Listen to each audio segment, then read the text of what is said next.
syukur kehadirat Allah Subhanahu wa Ta'ala yang sudah memberikan karunia kepada kita semua berupa nikmat kesehatan sehingga bisa menghadiri kegiatan pada siang hari ini. Kedua kalinya sholawat serta salam kita haturkan kepada junjungan Nabi besar Muhammad SAW yang pada hari akhir nanti kita nantikan syafaatnya. Amin Allahumma amin. Pada siang hari ini saya ingin mengimbaskan sedikit pengetahuan tentang pembelajaran mendalam yang telah kemarin kami laksanakan, yaitu selama 6 hari. Pertama, kita akan membahas tentang ini, konsep pola pikir bertumbuh. Jenis-jenis pola pikir yaitu yang pertama ada growth mindset and fixed mindset. Growth mindset yaitu pola pikir bertumbuh. Sedangkan untuk fixed mindset yaitu pola pikir tetap. Growth mindset yaitu keyakinan bahwa kecerdasan dan keterampilan bisa dikembangkan lewat belajar dan berusaha. Sedangkan untuk fixed mindset yaitu keyakinan bahwa kecerdasan dan keterampilan bersifat tetap yang tidak banyak bisa berubah. PPT yaitu suara yang menimbulkan kekhawatiran dalam menghadapi tantangan dan kesulitan. Kemudian sadari bahwa kita punya pilihan. Pilihannya di sini yaitu mungkin menyerah atau menghadapi tantangan atau menerima tantangan untuk bisa bertumbuh menjadi lebih baik lagi. Kemudian berbicara kembali dengan suara PPB, yaitu suara yang menimbulkan optimisme dalam menghadapi tantangan dan kesulitan. Jadi mungkin suara hati kita, suara dari pikiran kita yang menimbulkan kita menjadi semangat lagi, menjadikan kita lebih optimis. Kemudian melakukan aksi sesuai dengan suara PPB, yaitu melakukan tindakan yang sesuai dengan suara PPB tadi, suara yang membuat seseorang itu menjadi lebih optimis. Jadi diaktualisasikan dalam bentuk tindakan yang positif. Suara pola pikir tetap. Misalnya seperti ini.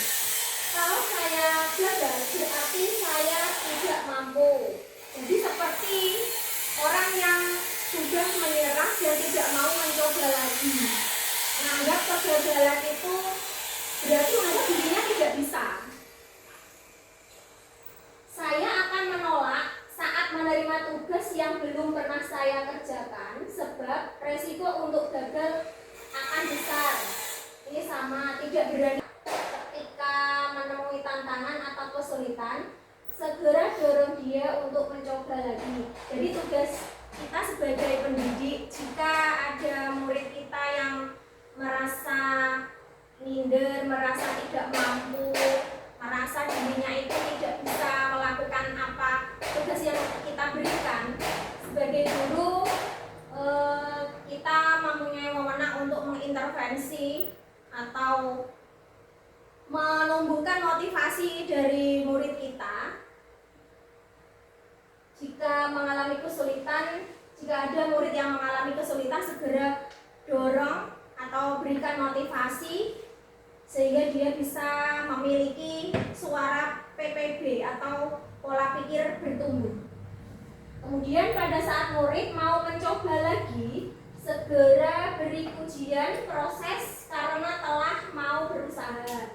Jika mungkin murid kita sudah berusaha untuk mencoba melakukan suatu pekerjaan yang kita berikan, sudah berusaha mau mengerjakan tetapi hasilnya belum sesuai dengan apa yang kita inginkan atau belum sesuai dengan capaian pembelajaran, maka kita hendaknya memberikan pujian proses. Misalnya seperti ini, wah bagus sekali kamu sudah berusaha, terima kasih kamu sudah berusaha, besok coba lagi ya, lebih bagus lagi gitu. Lalu jelaskan kepada murid tersebut tentang perbedaan utamanya pada saat menghadapi tantangan dalam belajar. Jadi mungkin kita sebagai guru menjelaskan apa itu PPT. Untuk PPB bukan tidak, tapi belum. Coba lagi. Terima kasih. Pembelajaran mendalam merupakan pendekatan yang memuliakan dengan menekankan pada penciptaan suasana belajar dan proses pembelajaran berkesadaran, bermakna, dan menggembirakan melalui olah pikir, olah hati, olah rasa, dan olahraga. Jadi pembelajaran mendalam itu memiliki 3 prinsip, yaitu BBM. BBM itu adalah B. Berkesadaran. B yang kedua bermakna. M-nya menggembirakan. Kemudian dari 3 prinsip ini diharapkan bisa melalui olah pikir, olah hati, olah rasa, dan olahraga sehingga bisa mewujudkan 8 dimensi profil lulusan. Ini adalah pengertian dari olah pikir, olah rasa, olah hati, dan olahraga serta hubungan antar manusia. Baik, terima kasih Bu Mila. Jadi olah rasa itu hubungannya dengan rasa empati. Jadi rasa kasih sayang terhadap sesama, terhadap guru, teman, dan lingkungan sekitarnya. Kemudian kalau olah hati, Bu Tiwi bisa membaca. Olah hati adalah proses pendidikan untuk mengasah kepekaan batin, membentuk budi pekerti, serta menanamkan nilai-nilai moral dan spiritual. Baik, terima kasih Bu Tiwi. Olah hati yaitu ada hubungannya dengan nilai-nilai moral. Jadi kerja pembelajaran mendalam di sini adalah peta konsep kerangka kerja pembelajaran mendalam, yaitu bisa kita kenal dengan rumus 8-3-3-4. 8 itu adalah 8 dimensi. Oke Bapak Ibu, di sini ada penjabaran 8 dimensi profil lulusan. Yang pertama yaitu keimanan dan ketakwaan terhadap Tuhan Yang Maha Esa. Jika dulu dalam profil pelajar Pancasila kita juga mengenal adanya bertakwa kepada Tuhan Yang Maha Esa. Hanya saja ini kata-katanya diganti, yang sekarang ditambah dengan kesehatan, komunikasi, dan kolaborasi. Keimanan dan ketakwaan terhadap Tuhan Yang Maha Esa. Individu yang memiliki keyakinan teguh akan keberadaan Tuhan Yang Maha Esa dan menghayati serta mengamalkan nilai-nilai spiritual dalam kehidupan sehari-hari. Yang kedua, kewargaan. Individu yang memiliki rasa cinta tanah air serta menghargai keberagaman budaya, mentaati aturan dan norma sosial dalam kehidupan bermasyarakat, memiliki kepedulian dan tanggung jawab sosial, serta berkomitmen untuk menyelesaikan masalah nyata yang berkaitan dengan keberlanjutan kehidupan. Yang ketiga, penalaran kritis. Individu yang mampu berpikir secara logis, analitis, dan reflektif dalam memahami, mengevaluasi, serta memproses informasi untuk menyelesaikan masalah. Yang keempat, kreativitas. Individu yang mampu berpikir secara inovatif, fleksibel, dan original dalam mengolah ide atau informasi untuk menciptakan solusi yang unik dan bermanfaat. Yang kelima, kesehatan. Individu yang memiliki fisik yang prima, bugar, sehat, dan mampu menjaga keseimbangan kesehatan mental, dan fisik untuk mewujudkan kesejahteraan lahir dan batin atau well-being. Kemudian untuk yang keenam yaitu kemandirian. Individu yang mampu bertanggung jawab atas proses dan hasil belajarnya sendiri dengan menunjukkan kemampuan untuk mengambil inisiatif, mengatasi hambatan, dan menyelesaikan tugas secara tepat tanpa bergantung kepada orang lain. Yang ketujuh yaitu kolaborasi. Individu yang mampu bekerja sama secara efektif dengan orang lain secara gotong royong untuk mencapai tujuan bersama melalui pembagian peran dan tanggung jawab. Yang terakhir yaitu komunikasi.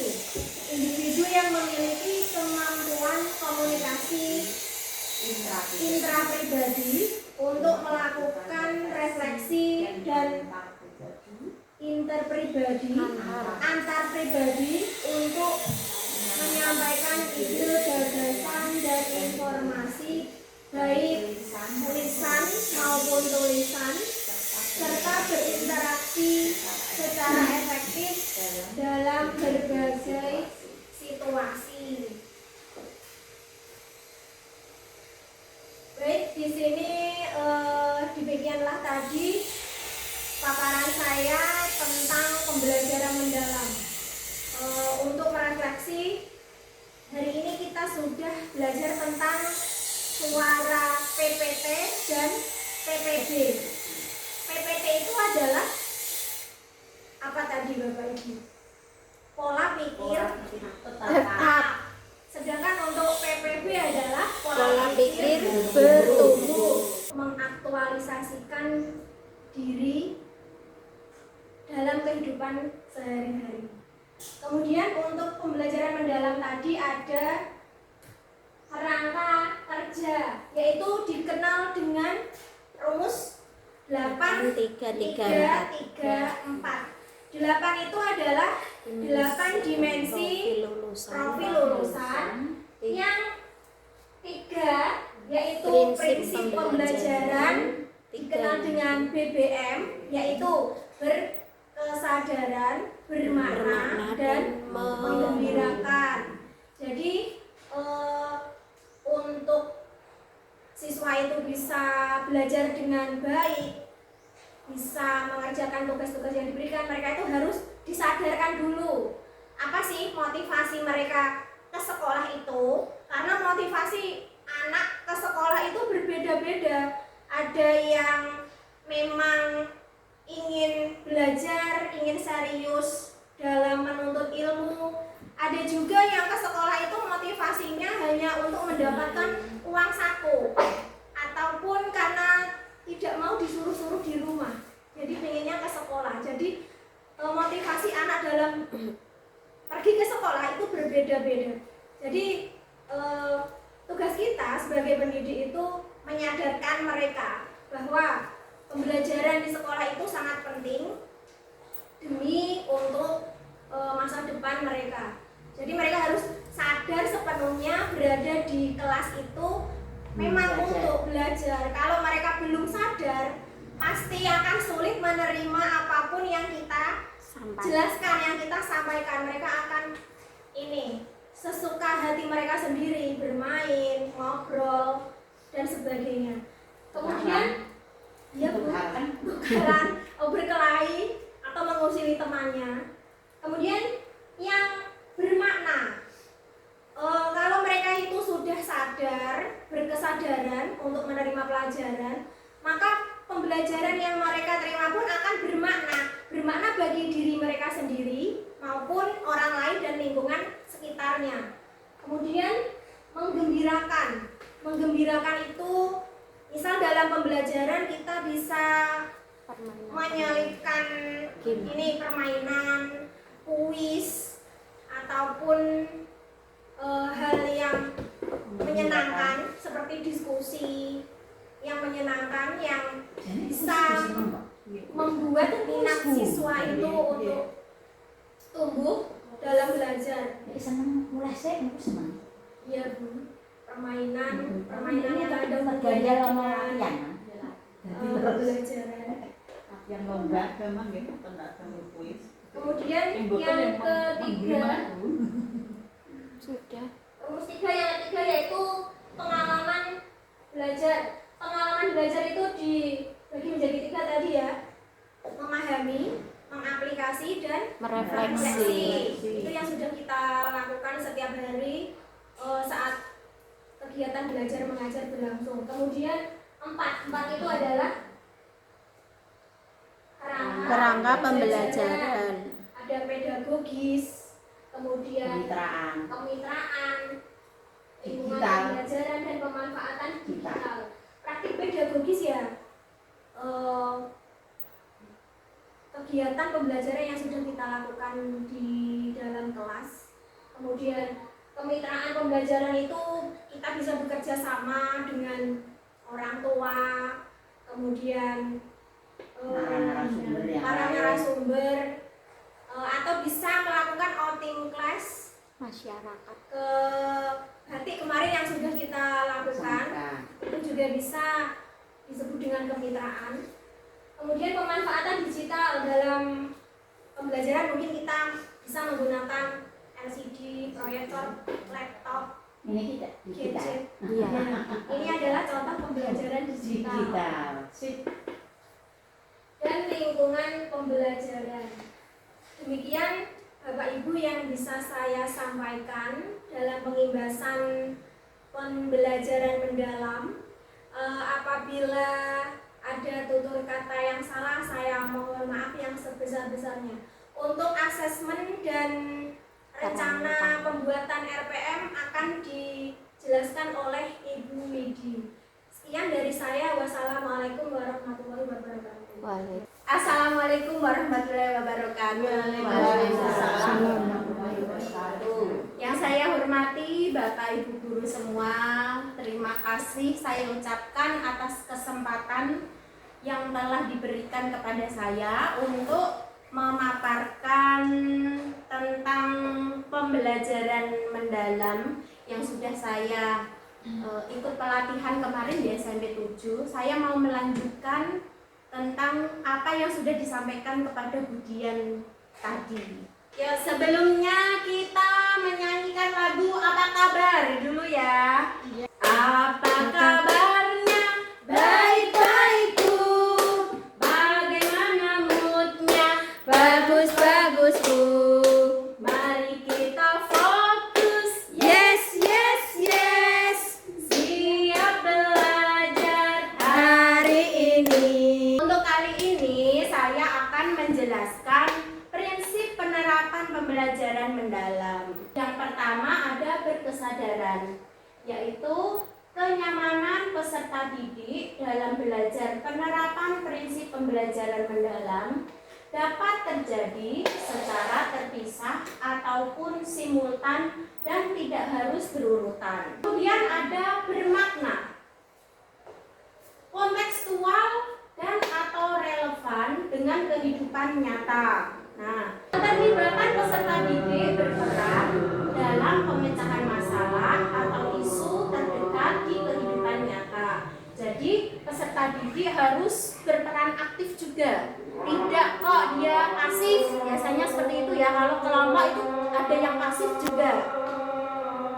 Keterkaitan dengan pengalaman sebelumnya.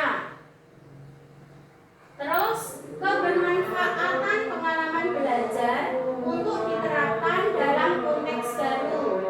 Kemudian keterkaitan dengan bidang ilmu lain, pembelajaran sepanjang hayat. Nah, ininya kita harus menerapkan bagaimana pembelajaran itu bisa bermakna atau mengena ke murid-murid, mudah dipahami dengan menggunakan suatu kehidupan yang nyata, pokoknya yang dia sering alami itu. Kemudian menyenangkan. Untuk menyenangkan itu lingkungan pembelajaran yang interaktif. Nah, interaktif itu misalnya kita buat kelompok kelompok ya. Di kelompok itu berarti tidak cuma satu anak saja yang berpikir, tapi semuanya harus saling berpikir bersama. Ada yang menulis, ada yang berpendapat seperti ini, ada yang bagaimana meneliti seperti itu. Maju ke depan, iya, maju ke depan, mempresentasikan, termasuk aktivitas pembelajaran yang menarik, minat dan rasa ingin tahu, menginspirasi, tantangan yang memotivasi, tercapainya keberhasilan belajar atau aha momen, dan memberikan ruang untuk prakarsa kreativitas sesuai dengan bakat, minat, dan perkembangan. Nah, di sini untuk pengalaman belajar. Pengalaman belajar dilakukan secara bertahap untuk mencapai level pembelajaran mendalam. Ya.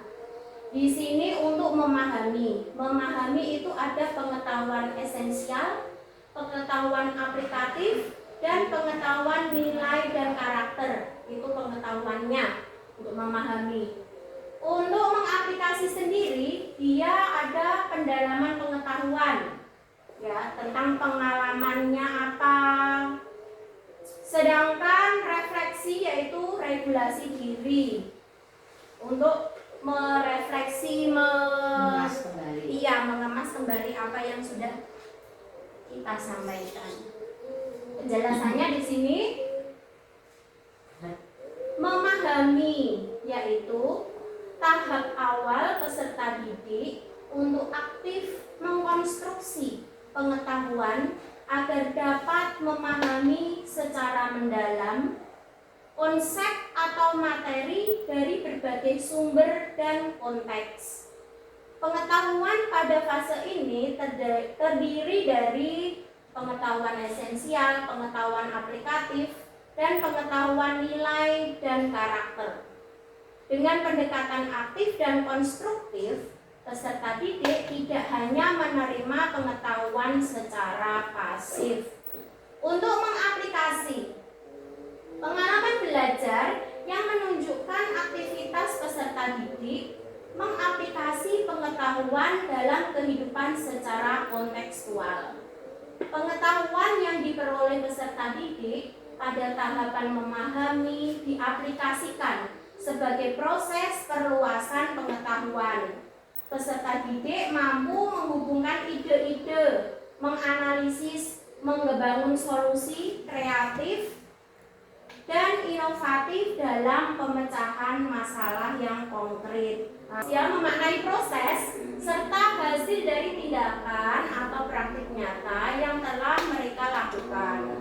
Tahap refleksi melibatkan regulasi diri sebagai kemampuan individu untuk mengelola proses belajarnya secara mandiri, meliputi perencanaan, pelaksanaan, pengawasan, dan evaluasi terhadap cara belajar mereka.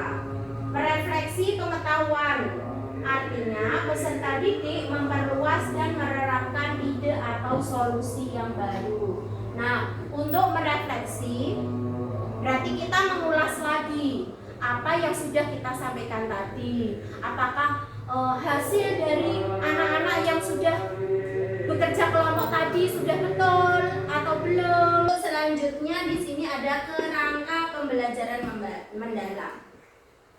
Yang pertama, kerangka pembelajarannya yaitu ada praktik pedagogis.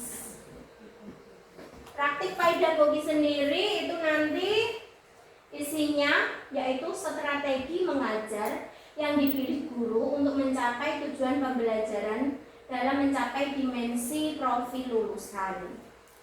Untuk mewujudkan pembelajaran mendalam, guru berfokus pada pengalaman belajar peserta didik yang autentik, mengutamakan praktik nyata, mendorong keterampilan berpikir tingkat tinggi dan kolaborasi. Praktek pedagogi sendiri ini berisi model atau metode pembelajaran yang akan kita pilih. Misalnya kita pilih PBL atau PJBL seperti itu. Nanti ini masuk di dalam itu RPM ya, rencana pembelajaran mendalam. Kemudian iya, model pembelajaran kalau dulu Bu, Iya. kalau sekarang namanya RPM, rencana pembelajaran mendalam. Terus untuk yang selanjutnya itu kemitraan pembelajaran.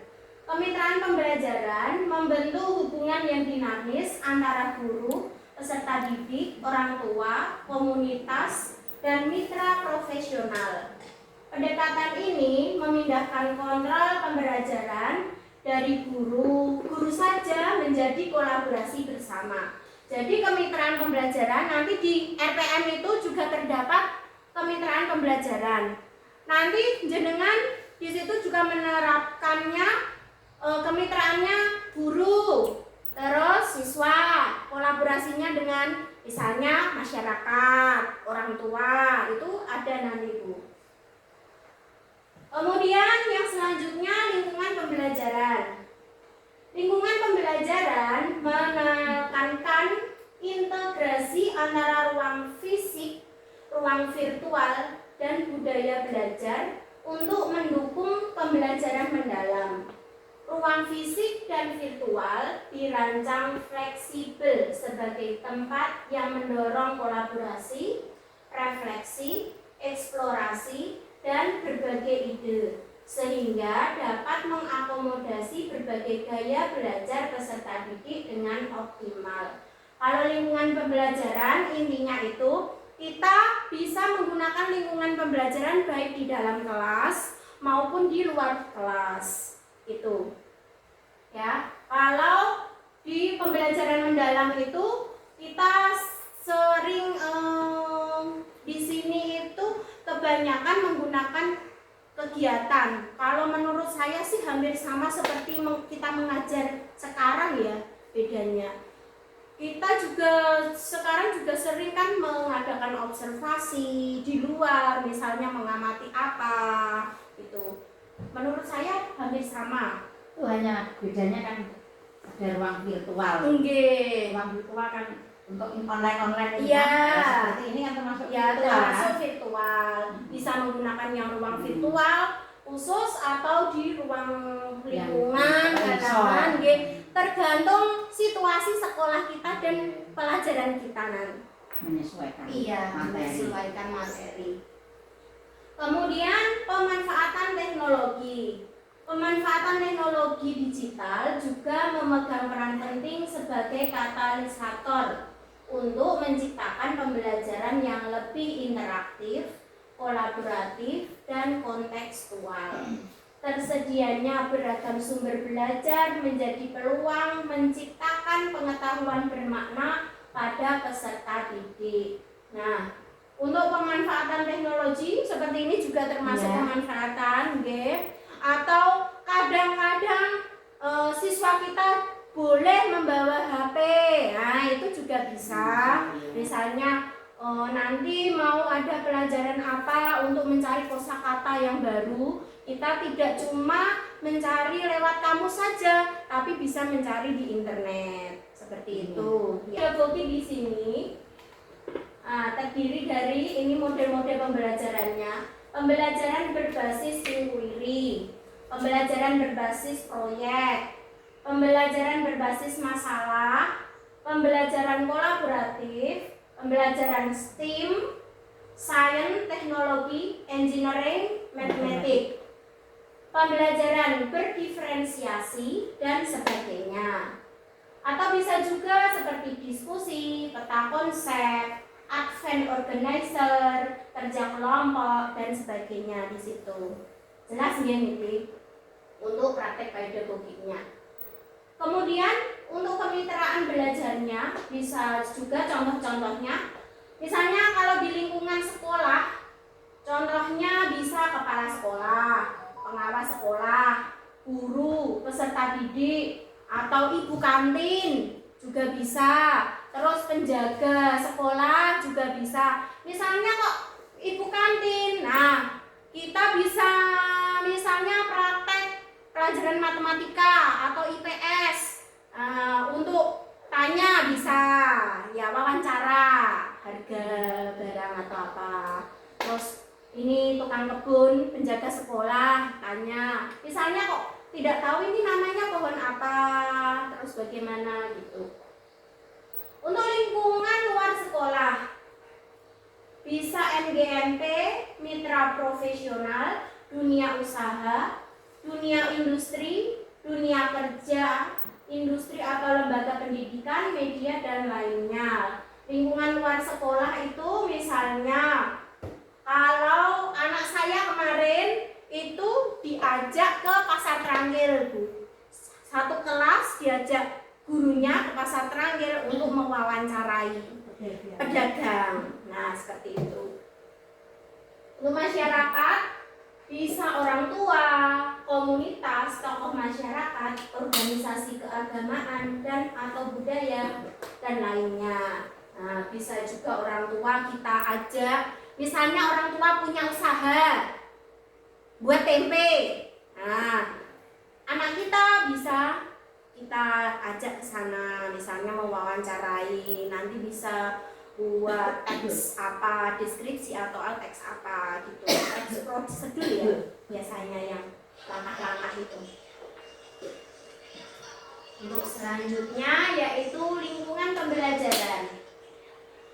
Budaya belajar yang dikembangkan agar tercipta iklim belajar yang aman, nyaman, dan saling memuliakan untuk pembelajaran yang kondusif, interaktif, dan memotivasi peserta didik bereksplorasi, berekspresi, dan kolaborasi. Nah, di dalam lingkungan pembelajaran itu jangan lupa menerapkan saling memuliakan.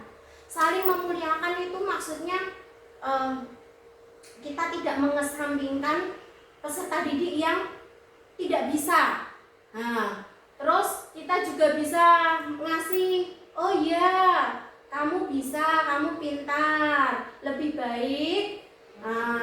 Iya, kita memberi ini motivasi lah seperti itu ya. Untuk pemanfaatan teknologi, perencanaan pembelajarannya, merancang dan mengelola kelas digital, manajemen perencanaan pembelajaran berbasis proyek, desain bahan ajar visual dan infografis, pembuatan konten interaktif seperti kuis dan simulasi, pemanfaatan kecerdasan artifisial, serta aplikasi desain instruksional dan perencanaan pembelajaran lainnya.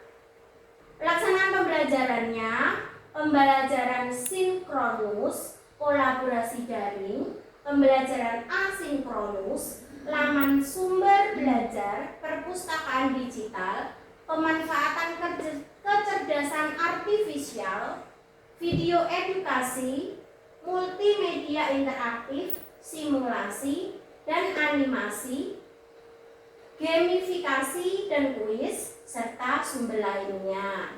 Asesmennya, pembuatan tes otomatis, evaluasi orisinalitas dan kualitas tulisan, tes formatif berbasis interaktif, pemanfaatan kecerdasan artifisial, pengelolaan portofolio digital dan sebagainya. Nah, asesmen juga bisa dipakai dengan menggunakan teknologi seperti tadi menggunakan kuisis atau transformasi peran guru dalam ekosistem PM. Jadi guru sebagai aktivator, guru sebagai kolaborator, dan guru sebagai pengembang budaya belajar. Peran guru dalam pembelajaran mendalam di sini penjelasannya. Guru sebagai aktivator, yaitu guru menstimulasi peserta didik untuk mencapai tujuan pembelajaran dan kriteria kesuksesan pembelajaran dengan berbagai strategi serta memberikan umpan balik untuk menstimulasi setiap level pencapaian yang lebih tinggi. Berarti kita sebagai aktivator, penyemangat, ya, penyemangat untuk anak-anak peserta didik kita, ke murid-murid kita, ya, bagaimana mereka bisa, dan Betul. Untuk kolaborator, guru membangun kolaboratif inquiry dengan peserta didik, rekan sejawat, keluarga, masyarakat, mitra profesi, dan Dudika. Untuk kolaborator sendiri, guru membangun kolaboratif inquiry dengan peserta didik, rekan sejawat, keluarga, masyarakat, mitra profesi, dan Dudika, dunia usaha, dunia industri, dan Dunia kerja. dalam mitra lainnya dalam mengembangkan dan berbagai pengalaman nyata dalam penerapan pembelajaran mendalam. Jadi kita bisa sebagai guru, kita harus bisa mengkolaborasikan atau bekerja sama dengan orang tua murid, baik dengan rekannya sendiri, orang tua murid, maupun dengan dunia masyarakat dan dunia kerja atau lingkungan industri yang ada di sekitar sekolah sekitar kita. Selanjutnya, pengembangan budaya belajar. Guru memberikan kepercayaan dan peluang mengambil resiko atau risk taking kepada peserta didik untuk mengembangkan kreativitas dan berinovasi dan melibatkan peserta didik dalam pengembangan pengalaman belajar serta menciptakan lingkungan pembelajaran yang mendukung pembelajaran mendalam. Ya. Pembelajaran mendalam di sini ada asesmen formatif dan asesmen sumatif. Asesmen formatif sendiri yaitu asesmen yang bertujuan untuk memberikan informasi atau umpan balik bagi pendidik dan murid untuk memperbaiki proses belajar. Berarti kita berikan asesmen formatif pada proses belajar, pada saat kita menjelaskan. Misalnya pertanyaan-pertanyaan singkat seperti itu. Kemudian di sini asesmen formatif sendiri itu dibagi menjadi dua. Asesmen di awal pembelajaran dan asesmen di dalam proses pembelajaran. Untuk asesmen di awal pembelajaran yang dilakukan untuk mengetahui kesiapan murid untuk pembelajaran materi ajar, untuk mempelajari materi ajar dan mencapai tujuan pembelajaran yang dirancangkan. Kita bisa bertanya, kemarin kita sudah mempelajari apa? Kita mempertanyakan pelajaran atau materi yang sebelumnya, yang sebelum kita mau menyampaikan dia. Kemudian jenisnya apa itu? Apersepsi. Apersepsi. Selanjutnya asesmen di dalam proses pembelajaran yang dilakukan selama proses pembelajaran untuk mengetahui perkembangan murid dan sekaligus pemberian umpan balik yang cepat. Sedangkan untuk asesmen yang sumatif yaitu asesmen yang dilakukan untuk memastikan ketercapaian tujuan dari pembelajaran. Pada jenjang pendidikan dasar dan menengah, asesmen ini bertujuan untuk menilai pencapaian hasil belajar murid sebagai dasar penentuan kenaikan kelas dan kelulusan dari satuan pendidikan. Itu berarti asesmen sumatif itu seperti ulangan harian, seperti itu ya. Asesmen as learning sendiri itu asesmen untuk refleksi diri murid dan refleksi proses pembelajaran. Contohnya di sini ada jurnal reflektif, self assessment, peer assessment, checklist kemajuan belajar dan lainnya. Seperti untuk assessment for learning, asesmen untuk perbaikan proses pembelajaran. Contohnya peta konsep, umpan balik formatif, classroom assessment technical, observasi dan lainnya. Itu assessment for learning, berarti perbaikan proses pembelajaran.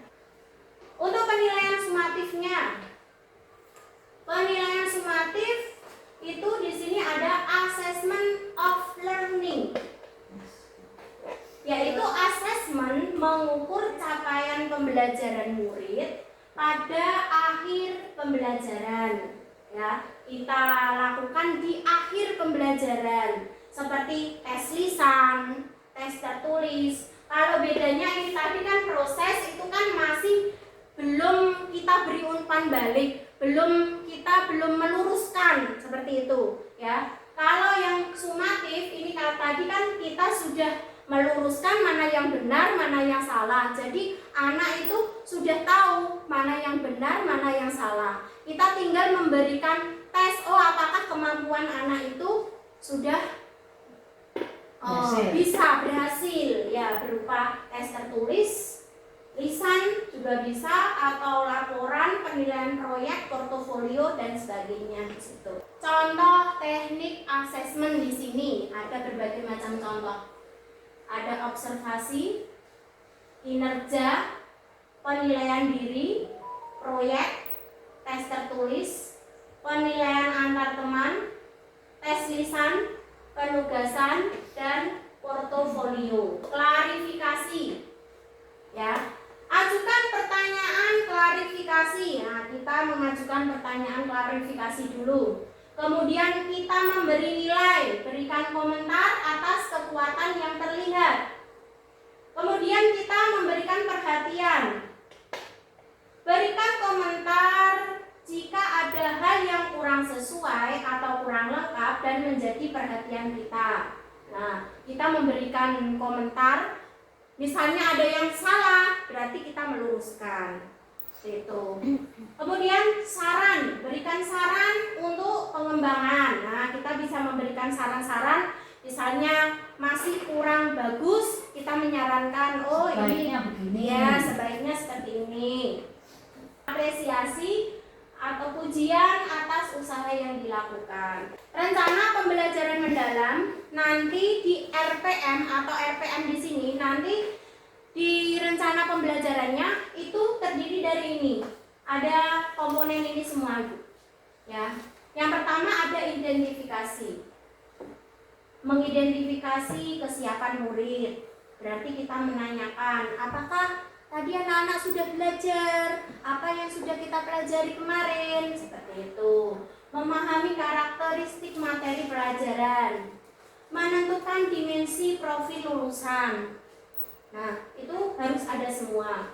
Yang kedua ada desain pembelajarannya, menentukan tujuan pembelajaran dan menentukan kerangka pembelajaran, praktik pedagogis, kemitraan pembelajaran, lingkungan pembelajaran, pemanfaatan digital. Nah, desain pembelajaran nanti isinya ini. Ada tujuan, ada praktik pedagogisnya, ada kemitraan pembelajaran, lingkungan pembelajaran, dan pemanfaatan digital. Itu diterapkan semua di RPM. Terus asesmen juga harus ada. Asesmen pada awal pembelajaran, asesmen pada proses pembelajaran, dan asesmen pada akhir pembelajaran. Ini yang keempat. Atau yang ketiga, pengalaman belajar. Merancang pembelajaran dengan prinsip berkesadaran, bermakna, dan menggembirakan. Nah, di dalam pengalaman belajar harus ada prinsip berkesadaran, prinsip pengalaman belajar, ya. Harus ada BBM tadi, Bu. Berkesadaran, bermakna, dan menggembirakan juga. Kemudian mendeskripsikan pengalaman belajar. Harus ada memahami, bagaimana memahami, masuk memahami, bagaimana masuk pengaplikasiannya, bagaimana masuk refleksinya.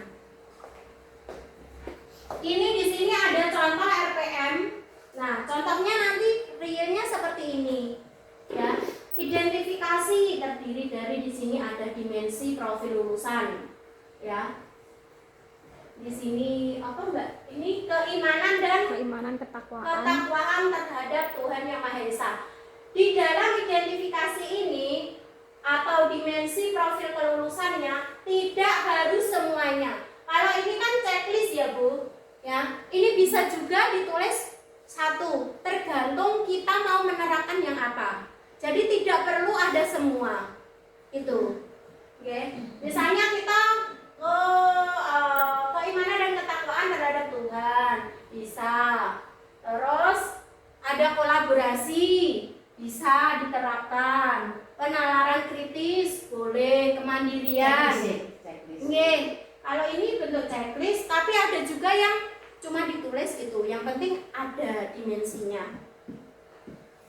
Terus untuk desain pembelajaran juga harus ada tujuan pembelajarannya, ditulis apa, tergantung materinya, ya, dan mapelnya. Praktek pedagogisnya, tuliskan model atau strategi metode. Misalnya kita pakai PBL, itu boleh. PJBL, boleh.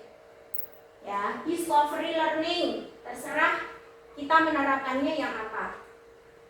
Kemitraan pembelajaran, tuliskan kegiatan kemitraan atau kolaborasi dalam dan atau luar lingkup sekolah, seperti kemitraan antar guru, lintas mata pelajaran. Bisa juga kita berkolaborasi dengan guru, misalnya saya matematika berkolaborasi dengan guru PJOK, bisa seperti itu, dengan lintas guru mapel. Antar murid lintas kelas, nah itu juga bisa kita kolaborasinya, tergantung kita dan lain sebagainya. Itu ada orang tua, komunitas, tokoh masyarakat. Lingkungan pembelajaran, tuliskan lingkungan pembelajaran yang ingin dikembangkan dalam budaya belajar, ruang fisik dan atau ruang virtual. Budaya belajar dikembangkan agar tercipta iklim belajar yang nyaman dan saling memuliakan. Contohnya, memberikan kesempatan kepada siswa untuk menyampaikan pendapatnya dalam ruang kelas dan forum diskusi pada platform daring. Contohnya ini di dalam ruang kelas, berarti kita berdiskusi, terus perwakilan masing-masing kelompok untuk presentasi. Nah, itu. Pemanfaatan digital, tulis pemanfaatan teknologi digital untuk menciptakan pembelajaran yang interaktif, kolaboratif, dan kontekstual. Contohnya video pembelajaran, platform pembelajaran, perpustakaan digital, forum diskusi daring, aplikasi penilaian, dan sebagainya. Itu.